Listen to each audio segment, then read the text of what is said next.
As we mentioned, and as you probably know by now, we are just a few days away from Halloween, and surely you have been getting ready for it, carving pumpkins, getting the costumes ready, and everything in between. But are you prepared to keep your kids safe on this very busy holiday? Here now with how you can do that and some tips, Dr. Felipe Zangolini from the Loveless Medical Group. Doctor, it's good to see you. Good morning, sir. Okay, you know, we always it's so easy to get caught up in the fun with Halloween, but there are some important things to remember, particularly for parents and their kids. Let's start out with the costumes. What do parents need to look for and pay attention to with their kids' costumes?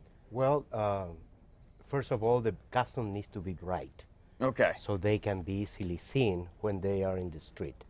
And if they're not bright, I will recommend to put some reflective tape. Okay. That can make the children more.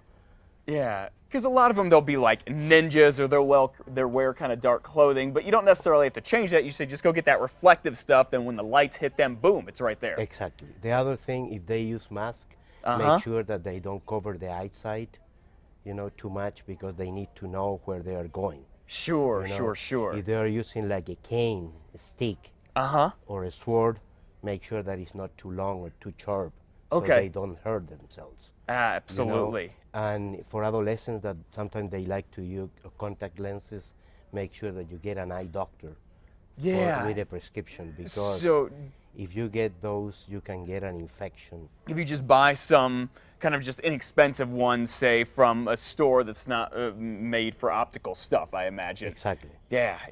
You can get a bad infection from those. It seems like it would hurt to put a contact in that's not like measured for your eye and fit for you too. Well, I agree, but adolescents like to use like zombie costumes. Yeah. They use some contact lenses that can contaminate your eyes. Good idea.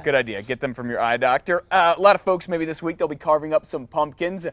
How can parents do this the safe way? Because kids want to get involved, but I think probably the last thing they should do is have a sharp knife and be cutting away at a pumpkin. Yeah. Children should never carve a pumpkin. Okay. They can draw the face in the pumpkin, but the parents should do the carving. Yeah. I see. They can help in the process, but they should not have a sharp object in their hands. They can hurt themselves, they can cut themselves, and something that is supposed to be fun can be converted in something bad. Absolutely. For the children. I see some people, they keep the pumpkin complete and they just kind of draw and paint on it. You can do it that way, and then maybe kids can help clean out the guts too. Like that's an easier job. Yes. Yeah. Okay. Now let's get to trick-or-treating. How old should kids be before they go by themselves? Is there a magic age, or is it? How should parents decide that? Because I know all kids want to go by themselves. Well, the younger they are, the more that they need to be supervised. Sure. Probably, I would say that after 2, it will be safe for them to go. Okay. But they with parents, obviously. Yeah, but they need to review what they are supposed to do. They always need to be aware of where they are. They always need to choose well-light streets. They always need to walk in the sidewalk. When they go into a house, always make sure that they know if there's something in the way that could they make trip over. Sure. They should never go into a house. Right. They should never stay go on the porch. into a car. Sure. To get a treat. For older children, adolescents, sometimes they don't want to go with the parents. But a good idea is to review the route that they are going to follow. Okay. And make sure that they agree at what time they will be back at home. Yeah, without a doubt. And then when it comes to checking over the candy, particularly for parents, what should they look for things that maybe seem out of the ordinary or things they just want to take away from their kids just to be safe? Well, they should tell them, try to keep all the candy, until they can check and go over the candy.